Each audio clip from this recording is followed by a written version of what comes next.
Sir Jim Ratcliffe is in a hurry to make things happen at Manchester United as we edge very close to the wire with financial fair play. Amad Diallo new contract talks. Manchester United will not miss out on a long-term targeted midfielder. And we have links with Tchouaméni. Mazraoui is regarded as the best signing of recent times. This plus all the latest Manchester United news and transfer news. It will keep you right up to date with everything. Welcome to Man United Review. My name's Jamie. Before we get into it, please smash a like on the video.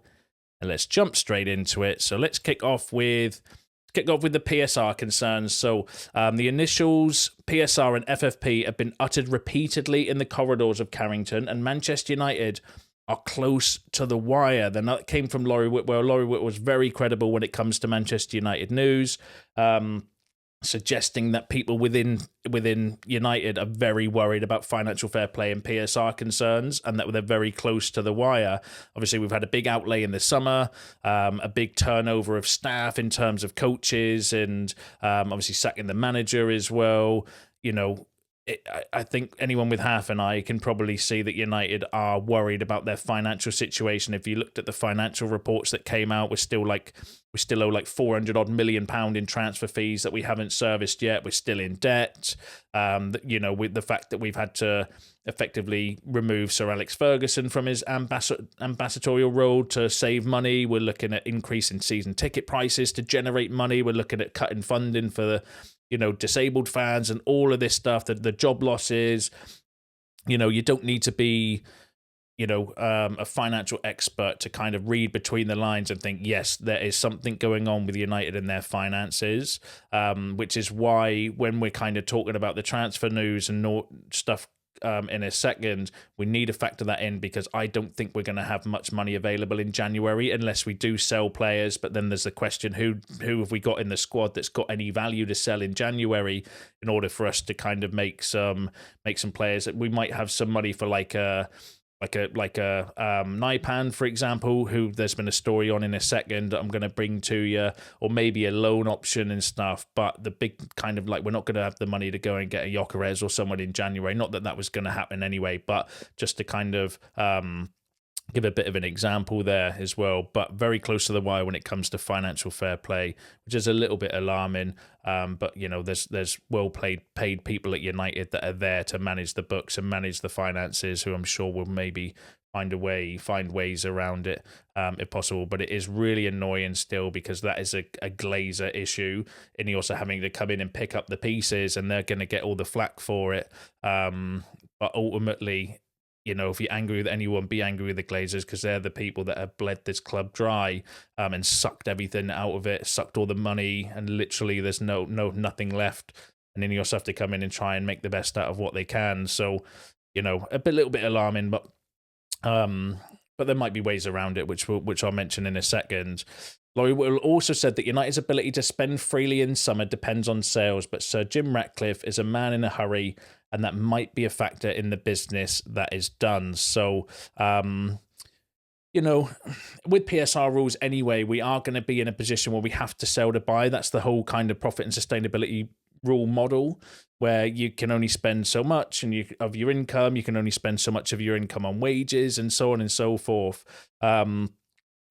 But the worry with that is, like last summer, we did quite well. We spent a little bit more because we had, players, like homegrown players that we could sell, which represent pure financial fair play profit. Mason Greenwood, Willy Kambala left. Obviously, Alvaro Carreras we sold last year as well. Scott McTominay. Do you know what I mean? Those players, that all of that money that came in, it wasn't like the biggest transfer fees, but the way United have structured their deals is they're paying. So if you sold someone for, £20 million, you could effectively spend that £20 million on 3 players, but just spread it out over the term of their contracts, like what we've done with Xerxes. We've signed Xerxes, what was it, 40 million? I think off the top of my head, but we're paying 10 million a year, or it works out like 7.5 million a year, do you know what I mean, over the length of his contract, rather than a big lump sum. So there are ways that we can manipulate it. If you look at like a few players' wages, for example, we could be saving about £50 million a year just in wages if Maguire goes, although I think Maguire's going to stay. But Anthony, if you sold him, that's 200 grand a week. Casemiro's on £18 million a year just on his wages. It's 10 million for Anthony. Lindelof, Ericsson are around £6-7 million a year each. So we've got funds there just through the wages. It's just we'll have to get clever with the deals. But it is a little bit alarming in terms of the financial situation. So I don't think we're gonna have the funds to go out and get a Gyökeres and a few other players unless we are sensible with the way we structure those sort of deals. But I'm gonna need to keep an eye on it. But let me know what you think about that in the comments. Now, Manchester United have started talks over a new contract for Ahmed, with the club looking to keep him at the club for long term. Again, Laurie Whitwell, good source. I like that. I rate Ahmed anyway. I think he deserves a new contract. I think he's been one of our better performing players when he's been picked and played this season. Proving at the moment that he is very good in that right wing back position. Let's hope he can develop in there as well. He could also play in one of the kind of 2-10 positions as well. I'd be interested to see that. But that again depends on I think the fitness of our centre halves, because Mazraoui is having to play there at the moment, so might be a while before we see potentially him in that, or he might just kind of hold down that right wing back position because he's doing a really good job there. But yeah, excited. I'm happy to see Ahmed get a new contract because I do think he deserves it, and he's a very talented young player. So I'm all behind that. Let me know what you think in the comments. And then Mazraoui is internally regarded as one of the best signings at Manchester United in recent years. Both the board and the coaching staff are extremely satisfied with his performances. He is seen as an absolute leader and is expected to continue in his role under Ruben Amorim in the future. That came from Florian Plettenberg. I think most people would agree that Mazraoui has been an unbelievable signing for the fee. What's it, £12 million I think we paid for him, which is an absolute bargain because he is such a good player.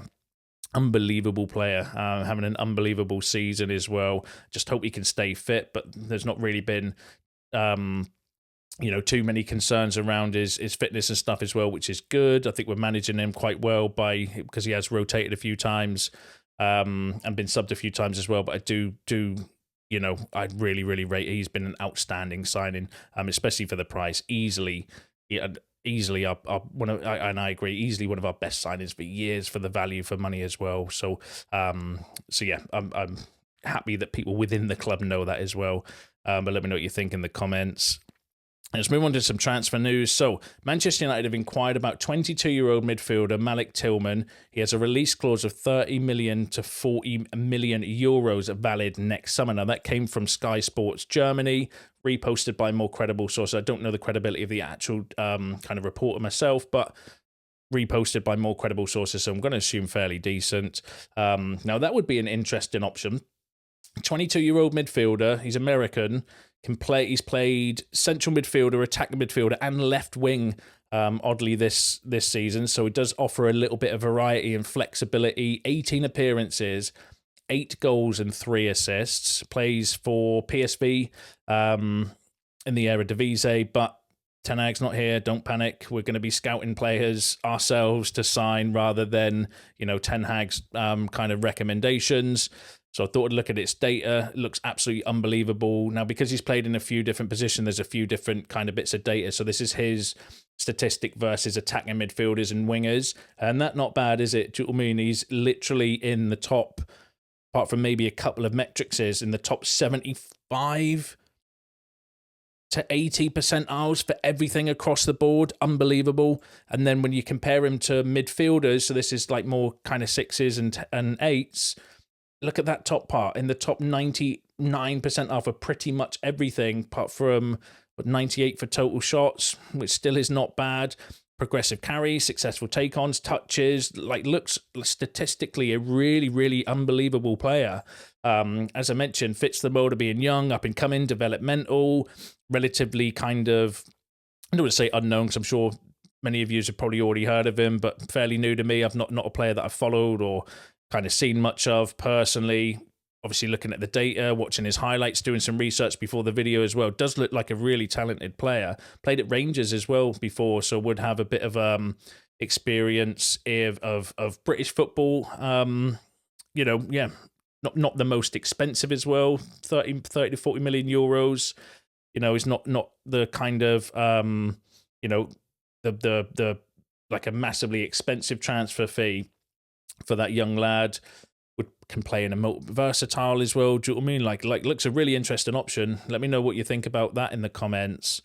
Now, with the midfielders, the Muppeteers had some interesting things to say. So he said that United are following Zubimendi.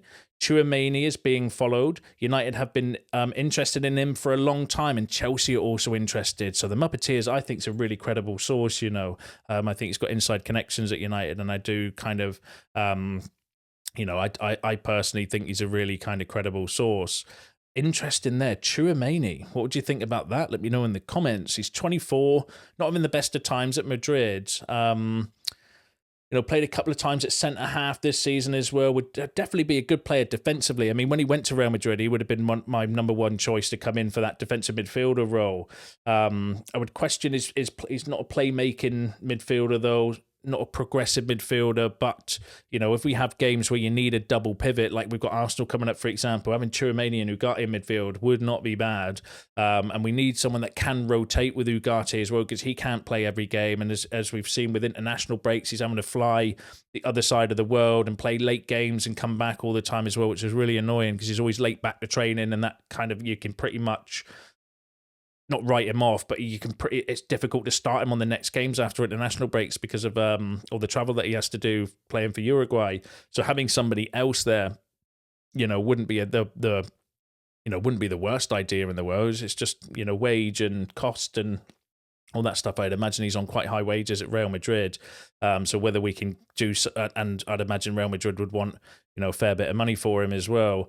But interesting, Tchouaméni. And then Zubimendi was a player we were heavily linked with in the summer, 25, more of a conducting type midfielder, would offer something different in terms of ball playing, still hard working though, so would fit the bill if you watched yesterday's video around the profile of midfielder that we're looking for. Zubimendi would actually tick that box, maybe a little bit more than Tchouaméni, but I would not be against Tchouaméni neither as well, because he's a fantastic defensive midfielder, in my opinion. But let me know what you think about that in the comments.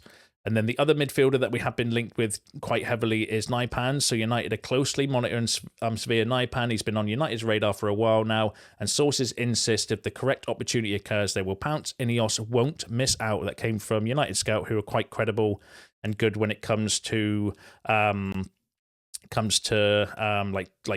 United youth stuff. But again, Nypan is one that we've been heavily linked with for a while. I think, but even though, you know, he's not going to cost the most, or not going to be the most expensive, so I think there might be wiggle room to maybe get somebody like that in January. But I don't think we've not got the funds to go and get Tchouaméni in January, that's for sure. So there are going to be summer deals, but potentially if an opportunity comes up, like a Nypan, for example, that's not really that expensive, there might be ways that we can manipulate things.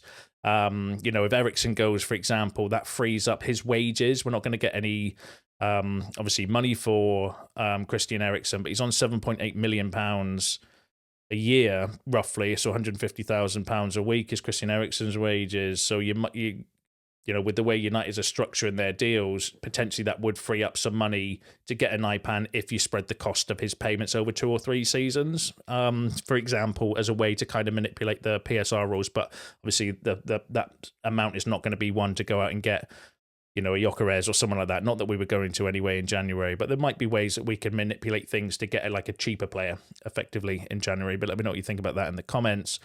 And then the final story I've got for you is regarding Quenda. So Manchester United have met with Geovany Quenda's new agent, Jorge Mendes.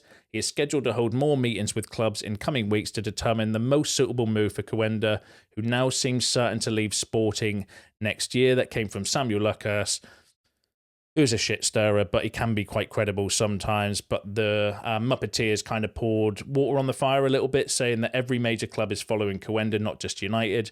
United will be having regular contacts with Jorge Mendes throughout the season due to him representing Ugarte and Euro. So the Muppeteers kind of maybe suggesting that actually don't read too much into the fact that he has had meeting with Jorge Mendes, because we've got clients of Mendes anyway, so those meetings could just be about those players, not necessarily about Quenda, because I do think there is a bit of an agenda in the media at the moment linking us with a lot of Sporting players. Probably rightly so, though, because they have got a lot of good players, and obviously the Amarin link is clearly there. Plus, these were players that we've probably been scouting anyway, because we know, even before Amarin was even mentioned as potentially coming in, this is talking last year, we were linked with Diamande, Gyökeres, Hjulmland is a player we've been heavily linked with as well. Inacio, do you know what I mean? There are loads of sporting players that we've already been linked with pre-Amorim, and I think the media have just kind of ramping up the stories because obviously Amorim's in now, so it just makes a bit more sense for them to kind of push sporting players towards United for that reason, for that connection. But I don't think Amorim's, I don't think I think he's given everyone a chance. If you look at the kind of 2 games that we played so far, he's going to give everyone a chance. He's going to give them time, I think, to learn his tactics and his style, and then make an assessment in the next few weeks. Do you know what I mean? So I do think we're probably going to have like a quieter January, maybe a loan, maybe someone like a Nypan if Eriksen goes. Do you know what I mean? And it's going to be more tailored towards the summer because I think Amorim is going to give the players time to work out who can fit where, give them time to learn the role, learn the tactics, and we'll have a clearer understanding, I think, going into the second half of the season, who potentially then would fit the team, who's doing well, who's not doing well, who's not playing, who is playing. We're going to have a much better idea, and then hopefully if we've got the funds, we can attack the summer transfer window, but we might just have to be a bit smarter with the players that we're signing. But again, we knew that anyway because we're not going to be going for Galacticos, so we're going to hopefully get a few more, hidden gems, like obviously, we mentioned one there before, like Nypan, for example, could be one potentially. Tillman looks an interesting option as well for that kind of midfield role. Wouldn't necessarily be the most expensive option, do you know what I mean? So I think that's the way it's going to happen going forward, in my opinion. But let me know yours in the comments. Let me know your thoughts on all the topics discussed in today's video, because that's you all up to date with the latest Manchester United news and transfer news. Don't forget to smash the like on the video on your way out. Subscribe to the channel if you are new. See you in the next one.